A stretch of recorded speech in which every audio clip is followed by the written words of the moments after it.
you can't lose money that you never would have had the deal not been struck in the first place.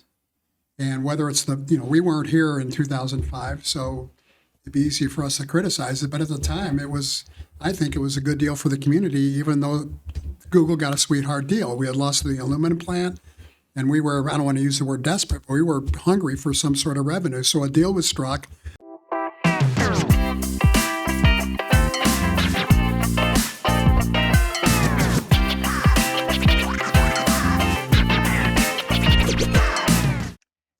Welcome. I'm Robin. Welcome to the CCCNews Podcast. I'm here today with Commissioner Scott Hagee and Mayor Rich Mays. Welcome, guys. Thanks for having us. We're talking today a little bit about tax abatements, school funding, and other kind of city and county details. We recently released a column, an opinion column by me, on the Google tax breaks and the impact they're having on local schools, as well as other critical local infrastructure. And we're here to look at those details and talk through them and shed some light on the issue. So welcome to the podcast. Thank you. Cool. So we were talking about the number that I released. We did some calculations, and it looks like about $2,700 per student per year of loss to tax abatements with Google. We can go back a step when we talk about the abatements that we've given to the 3 Google projects. Starting in 2005, we gave them 15-year, 100% property tax abatement with the enterprise zone agreement on the first one, followed by 2021. There were 2 further agreements that followed the strategic investment program, an ad hoc process of strategic investment program that gave them 50% and 40% tax reduction on their property taxes.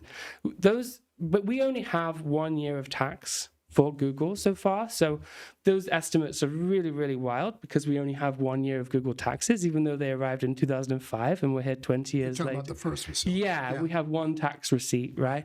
And it's in the region of 5.2 million, right? So from that tax picture, we can start to paint a picture, a very bare minimum picture of what that tax abatement really looks like. Mm-hmm. The conservative estimate of the cost of these abatements is around in the region of 240 million over their lifespan of 45 contract years, and the high estimates are in 500 and 600 million. So tell me why that number is wrong. Well, from my standpoint, you describe it as being a loss.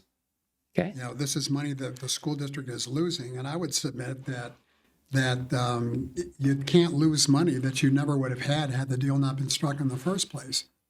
And whether it's we weren't here in 2005, so it'd be easy for us to criticize it. But at the time, I think it was a good deal for the community, even though Google got a sweetheart deal. We had lost the aluminum plant, and we were, I don't want to use the word desperate, but we were hungry for some sort of revenue. So a deal was struck that brought, I believe, when you count the payments in lieu of taxes, somewhere in the neighborhood of $4 million over that 15-year period.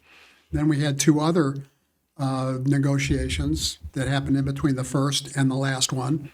You had the Taylor Lake facility and you had the 2013. Those also brought in revenues to the city, to the community actually, that we would not have had the deals not been struck in the first place. So to say that the school district lost money, that's money they never would have had we not struck those deals in the first place.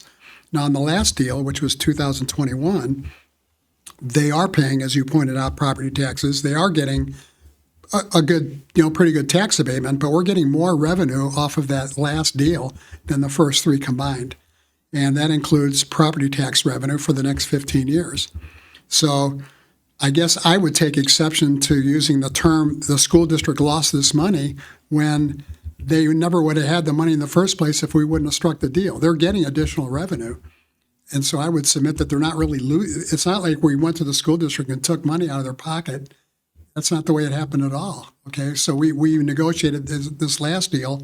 I'm not sure that 2734 where that came from. Is that from the first data center or the last data center or whatever? But either way, I think my point is that whether it's the first deal you're talking about or the last deal or any of the deals, that these are all revenues that came into the community that would have never happened had we not struck the 4 deals we struck.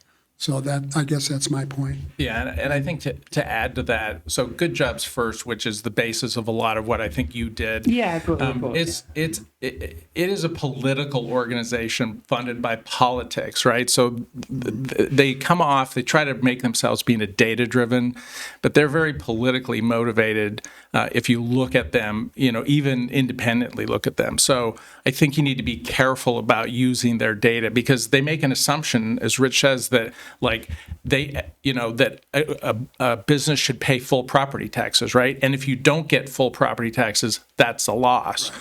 But it's kind of silly because if you and over the years, I've been working on this for a long time.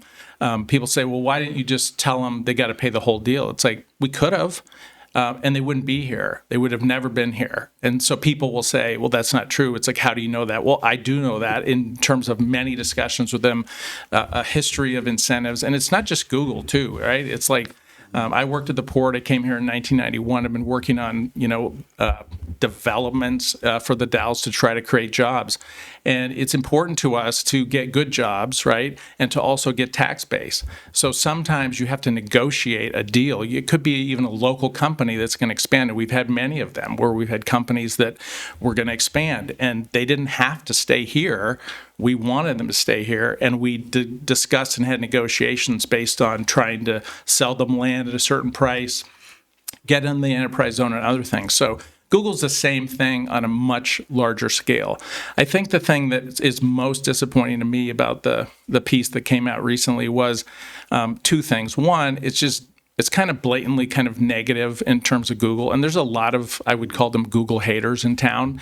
And I don't understand why. I mean, it's frustrating to me. We, as the city and the county, when I was at the port, we've spent so much time trying to develop our economic base and make sure that we have an economic base so kids can actually have jobs, so our grandkids can get jobs. And then there's people that no matter what you do, no matter who the company is or what deal is made, they just don't like it. It's never good enough. It's never good enough. That's the first thing. So it's just there's so much negativity in this community. It's very frustrating to me. We have a great community. We do great things. We have a lot of great things, but we tend to talk about all the negative things. And I just think that creates just negative energy. The second thing is the assertion, which comes from Good Jobs First, which is true in other states, but it's not true in Oregon. So to say that the school district is losing money because of a tax is just blatantly wrong, because that's not how school funding works. There's equalization in the state of Oregon. The money all goes to the state, and it comes back to. So even if you had gotten full taxes from Google for the thing, it would not change the amount the school district would get. And what we have worked with the city and the county is to try to find ways that we could get fees from these projects that are not taxes. Because when property taxes come in, they go to the state for schools in particular, and then they come back as kind of equalized payments. So it's always been frustrating for us because we have this opportunity, this big development, but it can't really help the schools unless we figure out a way where we get fees out of them. And the mayor worked a lot on the strategic investment program last time and worked to find out, get rulings that are like the community service fees, I think, are not taxes, right. Their fees, even though they kind of come as part of that tax base. So we've been working really hard to try to do all we can for the schools to try to get them. So it's frustrating to me that Good Jobs Plus, it may be true in other states, but it's absolutely not true here. So for that to be kind of the headline, it's kind of blatantly wrong. And it's frustrating to me because it's a negativity. Again, Google is taking money away from our kids. It's just not true. The one thing I'd like to say, I'm not disagreeing with Scott. I think he made a very strong case for how we both feel. But as far as this negativity, I don't sense that negativity as much. We had, Scott and I were talking before, I bet between the city and the county, we must have had 20 public meetings just about between the water issues and the financial issues. And we didn't, at least from the city standpoint, we didn't get a lot of negative people showing up at our meetings objecting to this. So, and in the article, I think it was talking about all these people that I don't sense that I'm getting a lot of negative comments about the deals we struck with Google. There might be some social media stuff in there, but I don't don't really participate in that. So, which is a good thing. yeah, which is a good thing, yeah.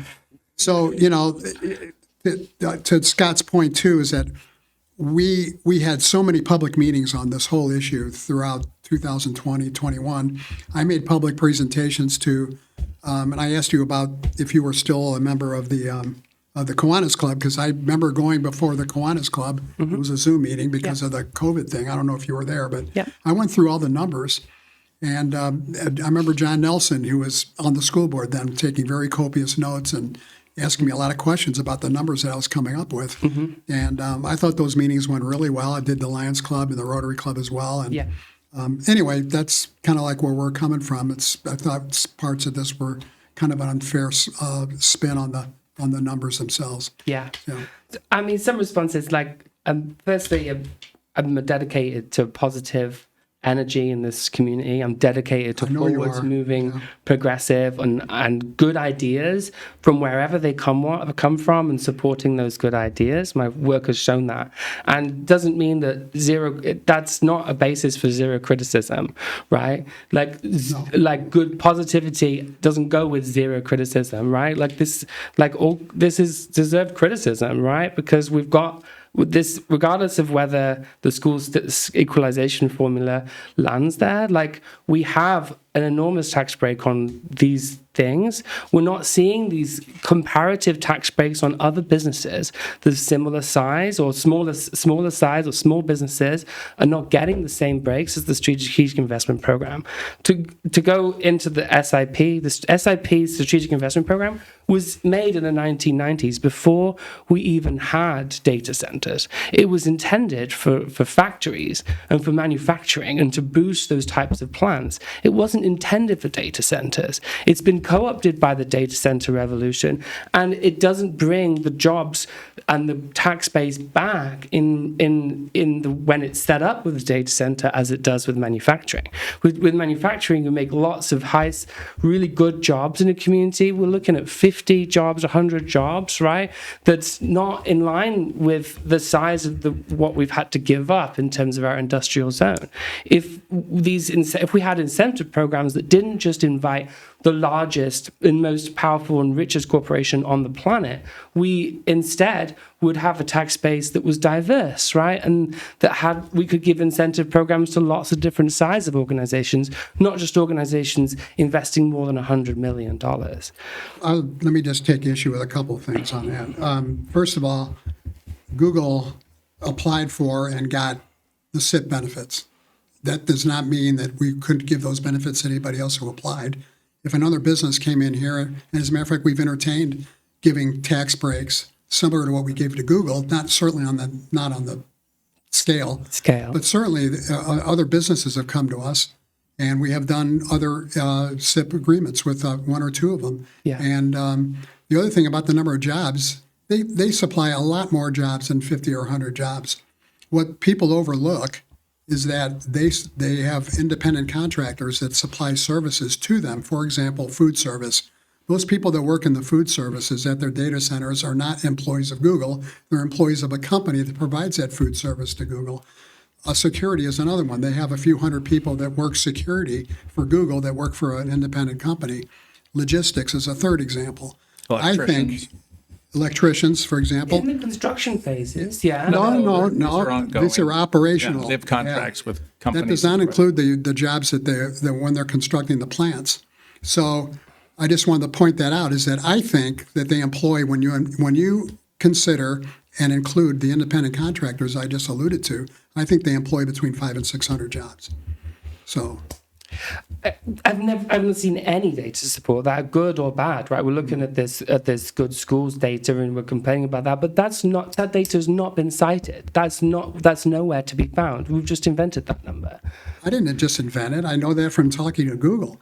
Okay. That's fine, but that's not cited, right? We're using cited, so regardless of whether we where did you come up with 50 to 100 jobs then? From cited sources, right? From the Oregonian. Okay, but those are employees of Google, and they're not include.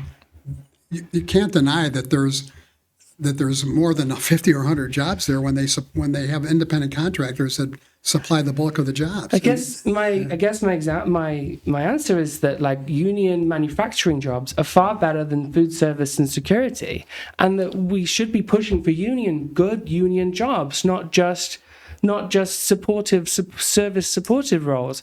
Like I get, yes, there is some extraneous. And we're in the middle of a boom cycle right now. Right? It looks like this right now because we've got lots of construction workers, we've got lots of extra people that need housing, that need food, and it creates a bubble. Yeah, I mean that's the reality. But the numbers of jobs that are cited are in the 50 to 100 range. Right, that's the reality. Okay, again, those are the number of employees they have, and I would submit also that I don't know.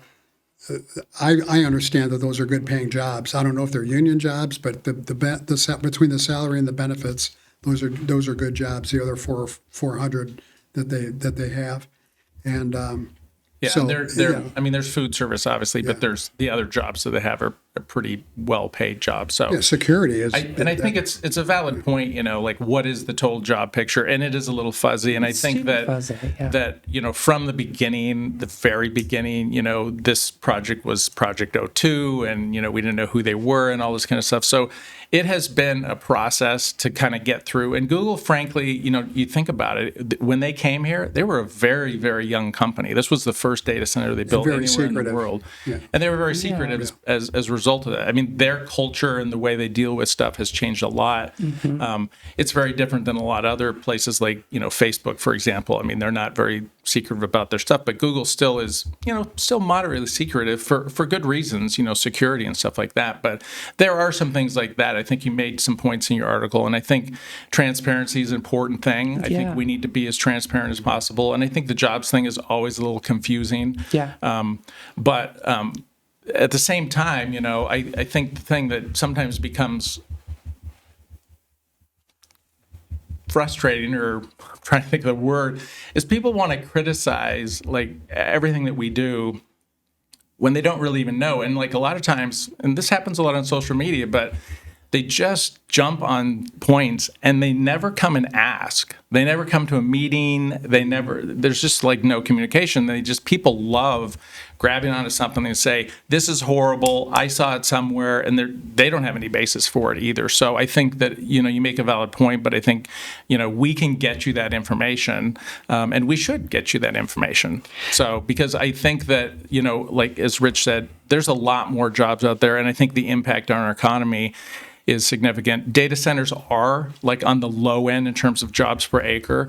But, when you talk about like the SIP program and these incentive programs in terms of how they were designed back, when they were designed, the thing about data centers that people don't understand that like if you took a typical kind of factory and put it on, let's say a 20-acre site, like where one of these data centers is, there would be more jobs created. That's for sure. But the amount of investment that goes into so the amount of money, let's say you put a factory on there and you spend $250 million. That's what those programs were set up for. And that's how come the incentives were set up. Well, what happens is these data centers go on there and they use the same footprint and they invest $1 billion or something, just huge, like multiple times more from an investment standpoint. And that's why the incentive programs, they won't go anywhere because they're not going to pay taxes on $1 billion. It's just not going to happen. And the projects are desired by communities, just like they were desired by our community. But there has to be a give and take, right? A lot of times you talked about fairness, and I totally agree. We need to figure out what fair is. We spent a lot of times, months and months, and frankly, some of these negotiations took years. And we wanted, and it was brutal. Rich can attest to it. The negotiations were brutal, and that's exactly what we tried to get, is to a point where there's fairness, right? But there's fairness on both sides, and a lot of people are critical because, well, Google's the, whatever. A lot of times they say it's the richest company in the world. I don't think it is anymore, but whatever the case might be, they're rich, right? They have a lot of money. Yeah. But the reason they're rich is because they still do business like to their advantage, right? So they're not going to come into a community and go, well, we'll give you everything you want because that's what you want and we don't care. It's always going to be a negotiated thing. So they're going to try to. That's not what we're asking. We're just to pay fair share. It's not everything we want. No, but what I'm saying is that we spent, years working on getting what we feel is our fair share, and then people are just critical, like, well, you should have done better, you could have done better. Well, okay, that's good for you to say, but you were not there. You don't know the details behind it, and we worked very hard on trying to get the fair share. And frankly, if you look at this community, if you look at how entities in this community are doing. The school district is a unique example because of the situation with fair share, but almost all of the other entities are doing pretty well. And I can tell you from a county perspective, there's not very many counties in the state of Oregon that are not in the red. And we're not in the red, not by a long shot. And I think the city and many other places are as well. And part of that, not total, but part of that is because of these agreements that we made and because of the investments that have been here that are not in other communities and not in other counties. So, when people are critical about what we did and kind of infer that we'd be better off without them, it's very disappointing that, we've worked so hard to try to get to where we are and we've done well. And then people are critical. It didn't do good enough. We want to be enriched more. And it's just like, okay, well, there's a point in time that, it's just not going to happen. And that's, I guess that's my perspective. And the people that have been the biggest detractors just don't get that. They're like, they would have paid full taxes. They're rich, so they should pay. It's like, okay, well, they're not going to. So that's a great example. But if we'd taken that position, they would not be here. I guarantee you that. Hey, Tell me about advertising at CCC News. all right. We've been on a real roll lately. We're up to 110,000 unique readers this month. That's insane. It's insane. And these are all people that are customers for our local readers in the community. That's huge. Yeah. So we do advertisements, digital advertisements that are rotated through all of our stories. Think of it like this. Every time we have a great headline rolling out there and people are reading the story, your advertisement can be right next to it. That's awesome. How many views does advertisers get every month? Well, they're averaging somewhere between 50 and 60,000 per month. Ooh, if I was to buy 60,000 impressions somewhere else, that might be like really expensive. Is that right? It would be, but thank goodness for CCC News, and we're offering people great value. We can get advertising going for folks for $300 month to month. But if you're willing to go a little bit longer, say a 6-month or a 12-month contract, we can get those prices down to $250 a month. That's amazing. Great. How can people get in touch? Oh, well, easy. You just contact me, Tom, at CCCnews.com. That again, that's Tom at CCCnews.com. Or you can reach me at 541-980-2756. I'm going to tell all my friends. Right on. Hit. Let's go back to the state school funding formula because I didn't answer that question, and it was good. You made a good point. Like when we take less tax revenues, it's equalized by a state school funding equalization formula, and typically, years on years, the legislature will backfill the school budget with extra money from the legislator, right? But the amount of money that Oregon as a whole is losing to tax abatement is growing at such a pace that the legislator actually hasn't voted to backfill this state school fund.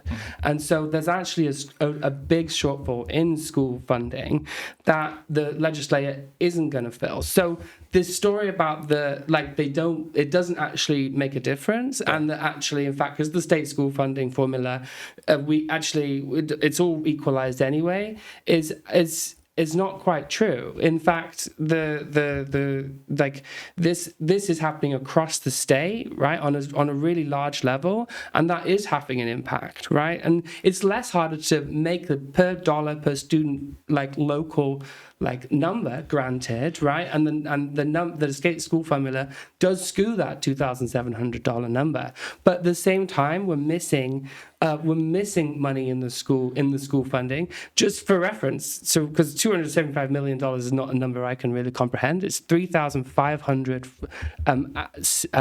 people, staff, in the schools across Oregon at the average pay, including their benefits. So it's 3,500 staff were the price of were missing in this. 3,500 staff or $3,500? $275 million would pay for 3,500 school staff at a blended average of their pay. Yeah. So the problem, though, with that thinking is what we talked about earlier. Is like people say we've lost this money, right? We haven't lost anything. And I say that because we weren't going to get it, right? So it's the assumption that we lost the money. If we had had full taxes with no incentives, we would get that. And I agree with that. But what the reality of that is, you wouldn't get any of that. You would have nothing because you would get nothing. Because if you don't, work and negotiate with the business to try to get some fairness around it, they will not come here. I mean, I just telling you, people don't believe that sometimes, but I've done this a long time in my life. And it doesn't matter if it's a small company that's local and, they also have opportunities to go different places. They can move to Hood River, they can go to Morrow, they can move to other states. I mean, sometimes there's good reasons to do that. So we have to be competitive in that arena. So when you say we've lost, and these studies say we've lost some money, it's not money we've lost. It's money that we were never going to get. And we actually, instead of, the money that we got is the money we got. The money that we lost is just this fabricated, if we had had full taxes, then we would have got it. But the reality is you would have never had that. You would have had zero. That's the reality. I appreciate that is the reality in the negotiating room, and I appreciate that like the building of this mountain of negotiation has landed us there. I can certainly appreciate that, right? But the reason I'm upset from my millennial perspective, right, which is the name of my column, is that at the end of somebody's investment cycle, right, of somebody's life, it's actually fine, right? There's that time will go and like it'll happen. But for me, at the beginning of my investment cycle, building a house, trying to build a family, it's actually 45 years of contract time is an enormous amount of time, right? These agreements could have been shorter, right? They could have been, there's like, the issue with the infrastructure is that the infrastructure doesn't have another 30 years that it can last in the midst of this issue, right? We know there's a crisis of school infrastructure in the Dalles, right? That's a known issue. And by pushing this issue 30 years into the future, we're buying 30 years that we don't have, are we not? How are we pushing it 30 years in the future? Well, because the length of the SIP agreements is up to the counties that are negotiating with them, and we've negotiated them all at their maximum length, knowing that our aging infrastructure is aging and has passed its lifespan. What aging infrastructure are you The school. referring to? I'm talking about the school specifically. When we get into the water argument, our water treatment is also available. Yeah. Well, I can address the water issue, but I'm not sure I understand what you mean by this. You're talking about a new high school? Is that? Yeah, what I'm saying is that like we know that the schools the high school was built in 1935. Those builds were intended to last 50 years. We're at 80-something years with this build, right? And we know that it only feeds for lunch 10% of the population of the school. I'm not going to try and slander the school. That's not my intention, right? But like we know that like we're past that cycle where we need to be investing in new facilities for those high school students. Well, the school bonds. And so what happens with the bonding, right, is because that number wasn't on the tax rolls at that point, we couldn't say that the bond rate was actually going to be 10% lower than it actually was, which was like 30 cents. Because as soon as the Google came onto the tax rolls, a year later, we were able to say, oh, wow, the tax rate for the school bond would have gone down by almost 30 cents. By the time 2 and 3 had gone down, it's going to go down almost 90 cents, which would have made it totally passable. And so this delay in... Passable? Did you say passable? Passable, thank you. Yeah, it was good. Did you say that? I did say that. Okay. Yeah, passable. Well, what I mean by that is that like the main feedback was that it was too expensive, right? That was the big overarching feedback that we got. I don't agree that was the number one issue. I think that was an issue. I don't think it was the number one issue. It was one of the issues. Affordability is an issue in this city and in this county, right? We have a housing crisis. You don't need me to tell us that, right? So by pushing this 30 years without having the infrastructure to be able to hold us for 30 years, we're creating more of a problem. And I'm like, and the question is really, what are we going to do now, right? What is that? Are you suggesting that Google should have come? What are you suggesting that Google should have done something to make the school bond pass or something like that? Is that, or? I'm saying that this was part of the equation when you were making this equation in 2021, right? Part of this equation was how long is the infrastructure that needs to be replaced gonna last, right? And like one of those questions is the schools. I'm asking it now, but I hope that I'm not the first person to ask this question. No, I mean, I think it's the same kind of thing where you go back to like, I'm assuming you're saying, well, if they were paying more, then the school bond would pass, or the school would have more money or whatever. And a lot of people have this kind of idea that somehow Google's supposed to solve all our problems, right? They're this big, rich corporation, so therefore they should solve all the problems of our community. I mean, there are people like that. And it's like, that's not their intention. They don't come to a community to be the problem solver. I mean, I think they are a participant in the community. I think they're a good corporate citizen. They do a lot of things, well outside of any of this stuff in terms of the fees they pay. But it's not their responsibility to solve all our problems. It's our responsibility. So in terms of the school and the infrastructure, that's our responsibility. Yeah. And we as a community need to figure that out and, put our pocketbooks out there and make this happen. It's not, Google will participate in that. Google, inherently will, but it's up to the community to do that. And when people look and say, well, because Google didn't do it for us, I'm not going to pay for it. Well, shame on us. Not that. It's the lack of transparency. What you heard me say was that we didn't know how much Google was going to contribute to the school bond, right? And so that lack of transparency. We did, really. I mean, all of that stuff is known, right? For the most part, it's a little bit tricky because When you say contribute, are you talking about in tax revenue, or are you talking about in payments in lieu of taxes? Bonds are really simple. It's the total value of the value of the county divided by the number of people paying it. So if the value of the county goes up, then the bond rate goes down. The bond rate would have been 30 cents lower had we known, even just known, that Google were going to pay their taxes, right? But because of that lack of transparency, because they were going to pay wasn't a lack of transparency. well, we didn't know how much they were going to pay. That doesn't mean we weren't transparent. If we didn't know the exact what I'm saying number. is that little information from the community and the constituents would have changed that equation drastically. And the lack of transparency led us to a negative result, and that contributed to a negative result. It wasn't all of it by any means, right? Robin, I went door to door. I know. Okay. So did I. As you know, I led the charge to try to get that bond passed. I talked to a lot of people. I've talked to literally hundreds of people since I've been mayor about the schools. And in my opinion, from talking to all these people and going door to door, Google hardly ever came up as a reason for people that were negative about the school bond. The first and overriding issue was trust. And the second was the one you just mentioned, too expensive. Yeah. Okay. So to say that, and I'm still not sure where you're coming from with this, but to say that somebody should have been more transparent and letting people know the contribution that Google would have made toward the tax rate on the bonds, I don't think was a major factor at all. I think it was, like I said, I think it was a matter of trust in the school board, which goes back decades, and the expense of the $140 million, what the effect would be on your tax bill. So that's my opinion. So.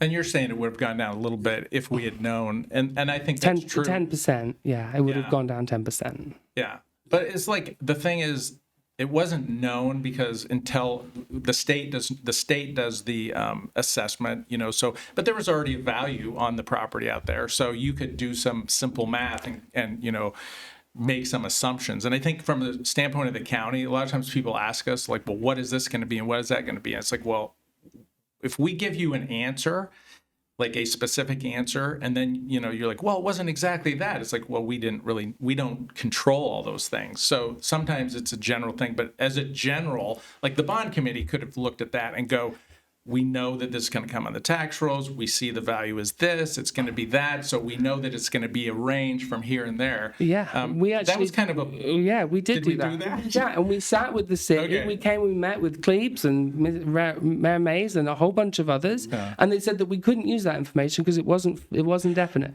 Well, and so and we were prevented from using that information. Yeah. And so that's always the challenge. It still is indefinite. But you can. it's indefinite. I'm saying we know right now what the tax revenue is on that first facility. Yeah. Okay. But the thing is that tax revenue changes every single year. Right? Yeah. Depreciation, they're doing work, they're removing I mean, there's a whole lot of stuff happening. And, that's why, if you ask the county and you ask the assessor in particular, she's going to be real hesitant. Yeah, we had about that saying, conversation I'm too. sure she did. Yeah, absolutely. I've been in meetings with her all the time. Yeah. And I'm like, well, I know it's going to be at least this. So in my mind, but, you can't guarantee it. But if you're doing a bond, that's the thing is if you're guaranteeing people in the community, like it will be X, you got to be a little conservative. And we were fine being conservative. Yeah. We were fine with that, but it was not, we weren't able to do that. We were not given tools to do that, right? And that's it's a basic fundamental lack of transparency. When we've got 40%, so in the SIP for the next two, we've got 40% tax abatement and 50% tax abatement. Are we getting 50% of the tax value on the roll to offset bonds and value like that? Or are they just only paying 50%? Yeah, so I mean, the mayor can answer that better, but the SIP is very prescriptive, right? So a certain amount goes on the tax roll, and I believe the first data center. So it depended on the value that the state determined, and if it was over $1 billion, then $100 million goes on the tax rolls, and I believe that was the case. So I think for that first one, $100 million immediately went on the tax rolls, just as pure property taxes. The other stuff is all fees. So like when when the school district gets money, it's fee related. It's not tax related. Yeah. Anything that goes into that tax pot goes to the state and redistributed. Yeah. So You use the word we weren't transparent. I think there's a difference between hiding information, which is not being transparent, which we did not do, and not being able to release information because we don't know. And the assessor doesn't know. I don't think that's a dishonest thing. I think maybe if it's not transparent, maybe that's not the right word to use. But we couldn't release that information because we're still unsure about the types of property tax revenue that some of these facilities are going to generate. And is that a lack of transparency or is that a lack of information? So I would submit it's a lack of information. And when you would say that it's not transparent, that almost makes it sound like we're hiding information. We've never hid any information. It's really lack of certainty. That's a lot of times in the world of property taxes, it's a lack of certainty. Especially and so with the then when data you centers. ask the assessor, she's going to be very hesitant to give you certainty because there's a lot of stuff she won't know or any assessor wouldn't know. Yeah, I mean, you just said you knew it, though, and you didn't say it, right? You just said that. Well, but I would say I know it. Like, so when I think about that, I'm like, I know it's going to be at least this. That's me speaking, right? But the assessor's not going to do that because I'm not guaranteeing the public. But I know for me, when I vote on that thing, I know that there's going to be a decent amount of revenue coming. Yeah, and I would have loved to hear you say that during the campaign. Like, that would have been Nobody great. asked me. It wouldn't, Robin. It wouldn't have mattered. My responsibility to do that? Is that my responsibility? No? Well, I don't know. I don't think so. I would submit it wouldn't have made any difference. I submit it would. I know you. Yeah, but I disagree with that because it was such a close vote. And like the second issue being affordability, you're saying an epic and awesome fact on affordability wouldn't have made a difference. So you're saying a difference of 30 cents per $1,000 of assessed value. 10% cheaper, than 10% off. Would have made 375 people vote yes. Yeah, as opposed by to the no. sounds of your follow-ups, it does sound like that. It sounds exactly like We'll that. never know. We won't. We won't know. We'll have to run another one I to know. find out, right? CCC News offers ads for budgets of any size, ranging from mom and pops just starting out to a well-established business with decades of work in our area. Get in front of our 100,000 unique readers every month with your goods and service at just the time they are looking for your help. We can tailor your advertising to suit you and your budget to increase your business while not breaking the bank. Contact me, Tom Peterson, at tom@cccnews.com to see what works for you, or call me at 541 541-980-2756. Again, that's 541-980-2756. CCCNews.com, working for you 24/7, all local, all the time in the Mid-Columbia. Let's go to water. Can we talk about water? Yes. This is concerning for me. I mean, I just like when we're giving away lots of not giving away. When we created these tax selling water. abatements, We're selling water When we're to selling people. water. You know, it's okay if Can I stop you for a second? Yeah, sure. So the tax abatement has nothing to do with what water. you're talking about. Water's different. No, it absolutely is not. It's a utility that city runs. The city talks with their users of it. Google's obviously a huge user, but just so people are clear, the abatement had nothing to do. It doesn't give any incentives related to water. They don't get special deals or anything. That's cool. Yeah. Yeah. So we only, again, have one piece of data to go on. It came out during a court filing with the Oregonian, where we found out that Google's, number one, in a single year was using 236 million gallons of water in 2021, right? We know that. That I don't know that, but I'll take your word for it. 236 million. Okay. Yeah, No, I mean, I'll take your word I for can it. quote that. Yeah, for sure. If you ask me anything really technical, I don't know if I'll be able to answer it. But go ahead. And These numbers matter. They do. They really matter. that's not technical. I think I can address some of your questions. If you get into cubic feet of water and the reservoir going up that's something. We're going to stick to metric. We're going to say million gallons. Okay? We're going to stick to metric. Thank you. We're not going to old imperial English measurements. In 2021, you did a study, which was really good. This study is fantastic. Who did the study? City of the Dalles. Oh, okay. Yeah. That's our study. You guys commissioned it from GSI Water Solutions. Yeah, that's 2024. No, this is 2021. Oh, okay. Yeah. And Dave Anderson oversaw it, the Public Works Director. Yeah, that's okay. That's a little dated information because we have updated numbers in the water master plan that was passed last year. Oh, cool. 2024, but that's okay. That's good. So this picture paints an annual deficit of 439 million gallons of water. And this was before we knew that Google was using 239 million gallons. It shows that we're doing a really good job of using both the surface water as in the water treatment, in recycling that water into our system, as well as tapping the groundwater. And the Dog River Pipeline is clearly an awesome project. It's like really, really good. We love that. You know, obviously clean water is foundational. Humans are 70% water, right? So that's a really good project for sure. This picture, kind of the picture that was painted in 2021, and maybe I can pull up the 2024 numbers. It shows that the deficit of 439 million in the groundwater supply, right? Mm-hmm. And so then we got and so what we're looking at, and this is the new with the ASR storage, right, with the aquifer storage recharging project, and this is what it looks like new, but it doesn't include Google's usage of the groundwater, right? This thing. And so when we assume we do 239 times 3, right, we get 710 or 720, right? Million gallons. That doesn't, we're not really accounting for this amount of water. And again, this lack of transparency in what the amount of water that Google is using is hindering our ability to really make a long-term assessment of the safety of the water in this region, which is an information that we all deserve, right? So how are we going to kind of get to a point where we can see what this picture looks like, and maintain that and make sure that Google isn't going to dry the groundwater like data centers have in other communities of America, right? We've seen these pictures of the data center and the water coming out brown, and we've seen this story play out. So I know that we have lots of rain. Obviously, climate change arrived this week, which was very helpful, but the ground that we're sitting on is only semi-permeable, right? It doesn't do a great job of soaking all of this water in when it arrives all at once.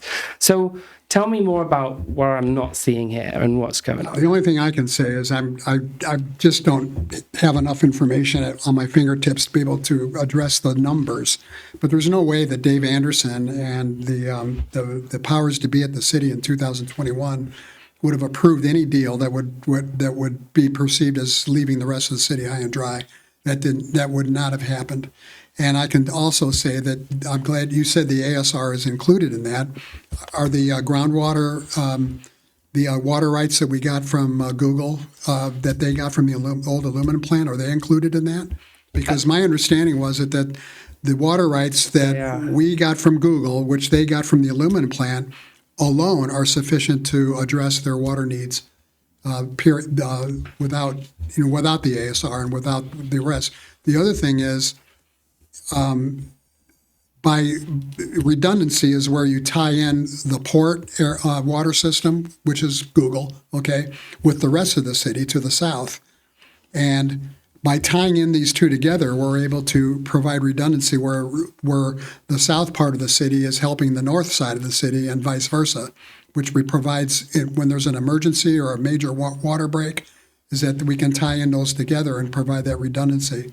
So I think there was a lot of advantages to the deal we struck with the water system, and I'd have to check and see, make sure that those numbers, we would have never approved anything where we would perceive that we're leaving the rest of the city high. We just wouldn't have done that, and so I'd have to check and make sure that the numbers would include the water rights we got from the aluminum plant and were given to the city. And keep in mind that you're probably aware, I'm sure, that Google made about $28 million worth of improvements to the infrastructure in the port area to accommodate them, plus help the rest of the city through that redundancy. And they paid for that all themselves. The city didn't contribute any money for that. They're also paying the same water rates as everybody else, which is another thing you hear about how they're getting a sweetheart deal. They're actually paying the same water rates and the same electric rates that through the PUD that everybody else is paying too. So. And I will speak with less authority than the mayor does, because we're not involved in the water system, but I've been around, a lot of the stuff. And I think you were at were you at the ribbon cutting for stuff? So there's a lot of, I picked up information there, and I've talked to people related to Google that specifically work on water, because as you know, data centers have been criticized. They are a heavy water user. And so Google in particular, has people, that's all they do. And I think if I heard correctly, the Dalles is like the first site in their portfolio that they are basically net neutral, meaning that they use less water than they actually generated and actually helped the city develop. So the city is actually better off. If they weren't ever here, none of this stuff ever happened, the city would actually have less water available to the city than with Google here with the development of this increased infrastructure. So I think, I don't know if you could actually connect with them, but I think talking with Google's folks to really talk to them about, because as I hear it from them, water is critical for them, obviously, to operate, but also they want to be, they're very concerned about environmental issues, and people act like they don't even care, but I think they care a lot, and I think if you talk to them, you'd find out why. Yeah, the last thing they would want is for them to leave the city, quote, high and dry, or without adequate water supply for the rest of the city. That's something they would never want for any community they're in, I would think. So yeah, but I think it would be, I don't know if you have those contacts, but we could maybe get those contacts That'd for be you. Great. Yeah, but I think it would be good to talk to them, because I think technically they could talk to it. And I think talking with Dave Anderson and also Dale McCabe, would be the right people to talk to about the details. But what I've heard consistently is they're working hard to try to make sure that the community has adequate water for them and also for the community. That's really reassuring. Yeah. Thank you, both of you. Yeah, I wish that this information was, the water master plan being available is really great, but I really wish this information was available, right? Because we had to get this one number from a court filing, right, with the Oregonian, right? And that was how we got the one number, right? Yeah. So us saying, okay, we trust you, it's all great, when actually they took the newspaper to court over publishing the number, there's not, those two things don't quite align. I want them to, and I want to feel reassured by you. The numbers don't quite reassure me in the same way that what you say. Yeah. I also trust that if there was a big hole in the water system, then we would be addressing it. I also trust that paints the deficit in the water system. Water rights are different to like actual like SAW is what they call sustainable annual yield of a well, right? A water right is given, you know, as a political and like as a governmental piece. And when we're giving those in, you know, in many years ago, it's hard to see how much water's in the ground.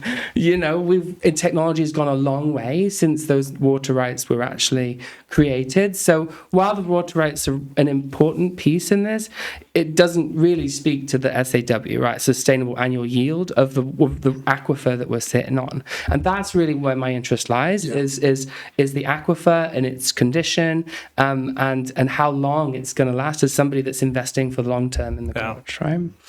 Another person you could talk to is the water master too. Great, yeah, sure. So Yeah. I talk to the water master a lot, you know, and I think that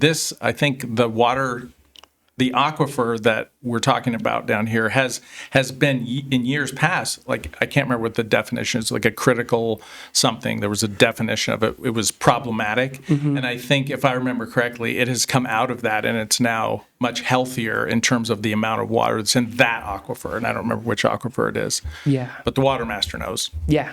Cool. Great. We have to pray. No, I'm not going to talk about that. I'm just kidding. So thank you. This has been really helpful. What have we missed in this thing? I think you should get a copy of that 2024 Water Master Plan, Okay. because we just passed it last year. Yeah. And I know it's less than a year old, and that would have some updated.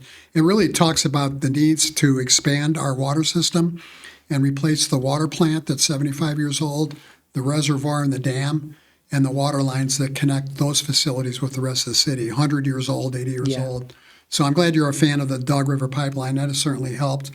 In my opinion, between the Dog River Pipeline and the improvements we're going to make, and what Google, the improvements they've made, which will help the rest of the city, I think we're going to be in great shape with water. Cool. Yeah. Cool.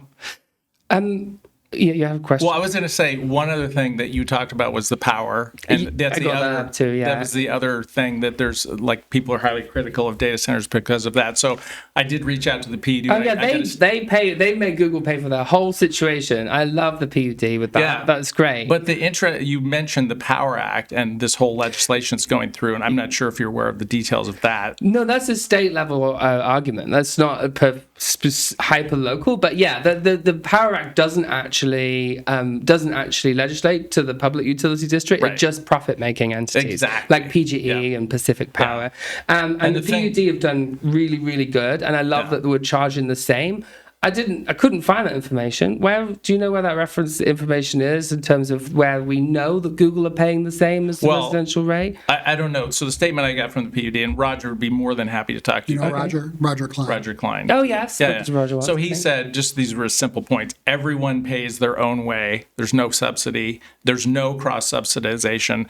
And low rates and benefit of load increases can both be true. So we've seen the PUD grow immensely since the very beginning of Google. I mean, their organization, but it's also created immense benefits. And it's actually...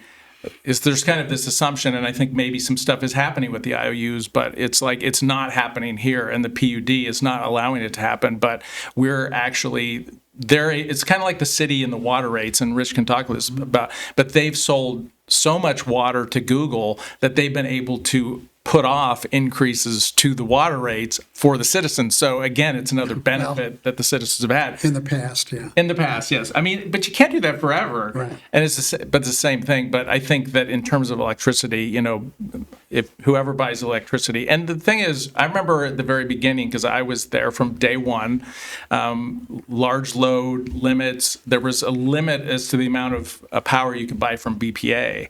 And Google had to like stay below that, and it was a very interesting process to watch them, you know, try to kind of work in that space, because they didn't want to go to market and get market rates, so they're only provided a certain amount of power. They couldn't just get unlimited power. Hey, Josh, did you know that we are funded by our readers in large part? I did know that, but please tell me more. Yeah, it's our local readers here that make it possible for us to go out and gather news on local businesses and important issues in our community. And So we need people to support local news. Did you know you can make a difference in our community's economy and culture by supporting local journalism? I bet you did.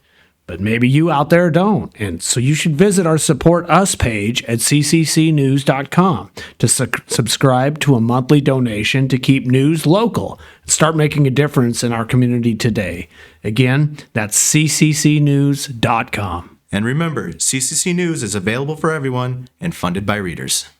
Back to the school issue, right? Yeah. Climate change has arrived in the gorge, right? We lost a roof last week, right? We got a 50-year It's not all that's happened. We're not all that's happened by any means, right? No, I'm talking about, did you hear about the boulder that came down and almost, I did hear about the boulders are coming down, right? And the water plant. The water plant, like, we've had 50-year flood levels right here at this point.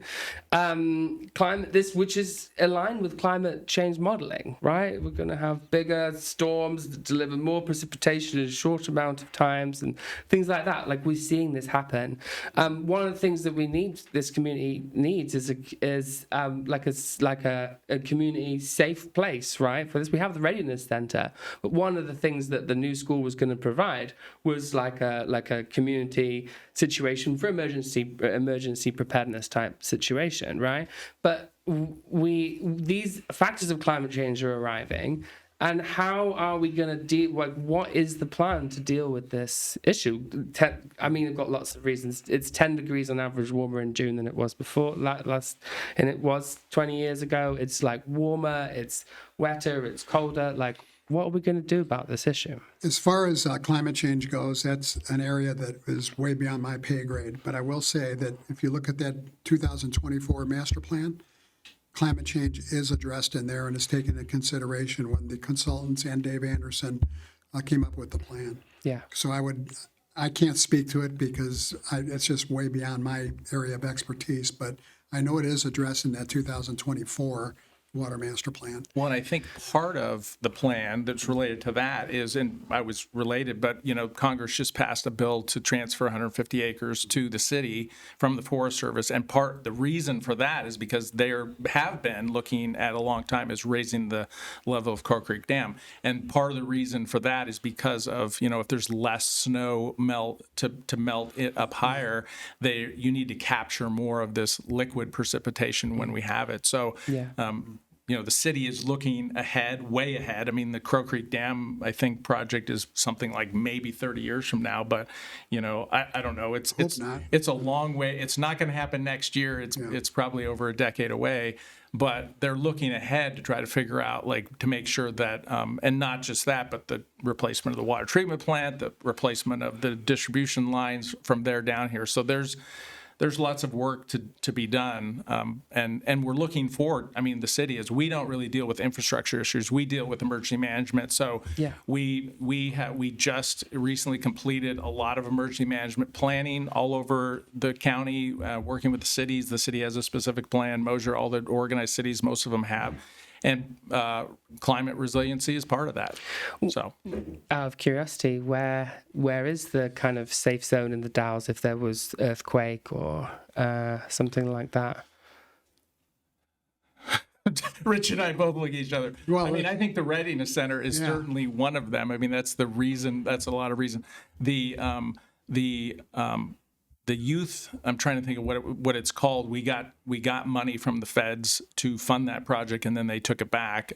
It was the old Resolution Center? not the Resolution Center, but the child care center that was going to be The old middle school. Yeah. the old middle school. And that part of that project was all about resiliency, that it was going to be a place that, whether it be smoke or climate or heat or whatever it was Yeah. going to be. So, Yeah. and I think if you look at that plan, and Sheridan McClellan, who's our emergency management person, if you look at that plan, it's definitely addressed in there. All of those things are Yeah. to try to, figure out if this happens, what do we do? If that happens, what? Yeah. So it sounds like we do need a new school to meet our emergency response plan, don't we? Well, I don't think it sounds like between what you just said. Rich and I don't think either one of us would say no to that. I mean, No. I think there's definitely a need for school facilities, and he's been working really hard. I was really hopeful that it was going to happen, and quite honestly, I hope that they move forward again with a plan. I think they got to look at all of the issues that came up during that.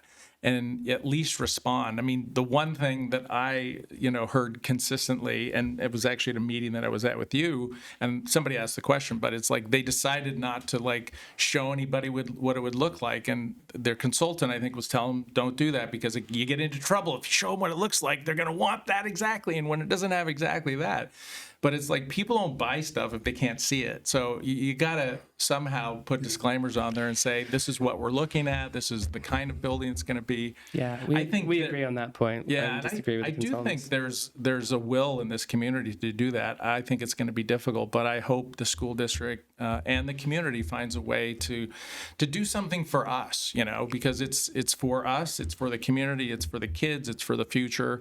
And I think it is an investment that has to be made. And I think we have, the resources to do it if we all kind of step forward and agree to, help out for a while.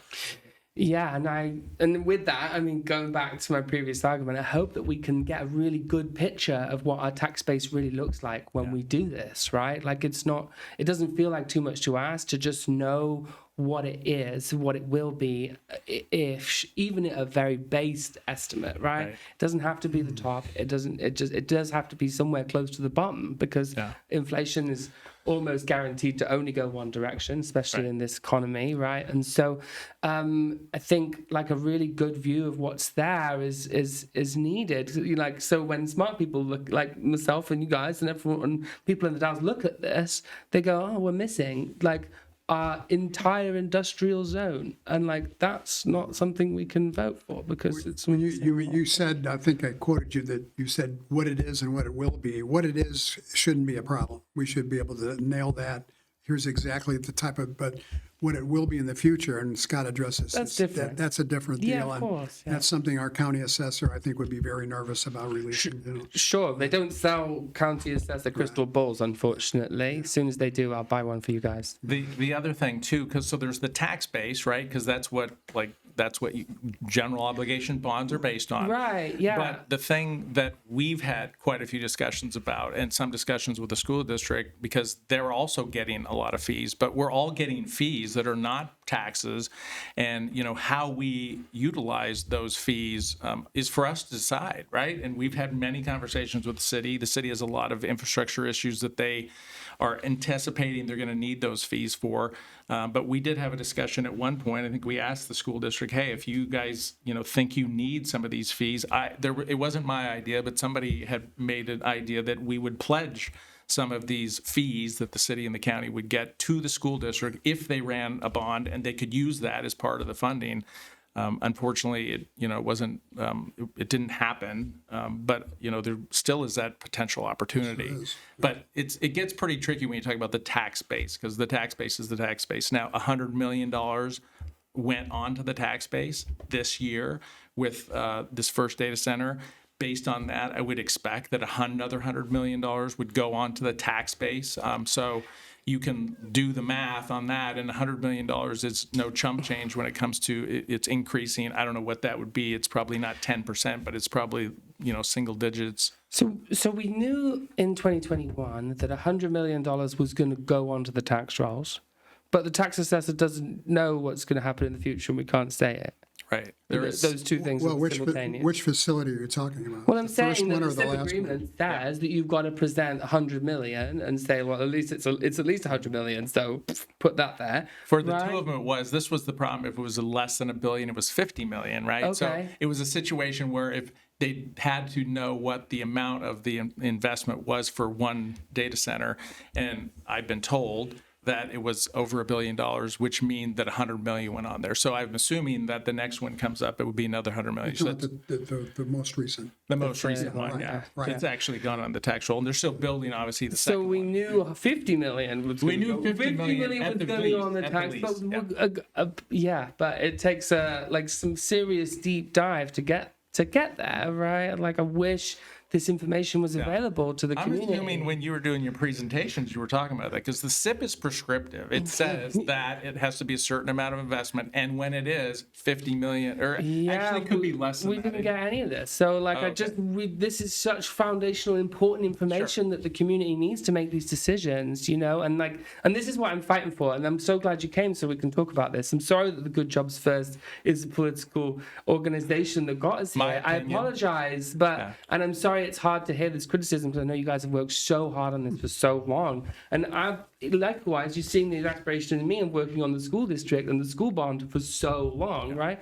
We share this, right? This is something that we share. And so again, I'm like, as we move forwards, I really hope we can commit to continuing to being really apparent with this information and really transparent. I mean, there's a transparency and transparent, obviously, right? But with the stuff that we know, even if it's a base minimum, we can label it as base minimum. And like things like that, like I really hope we can do that. I really hope we can publicize the fact that Google are paying the same as everybody else. I really hope we can do that.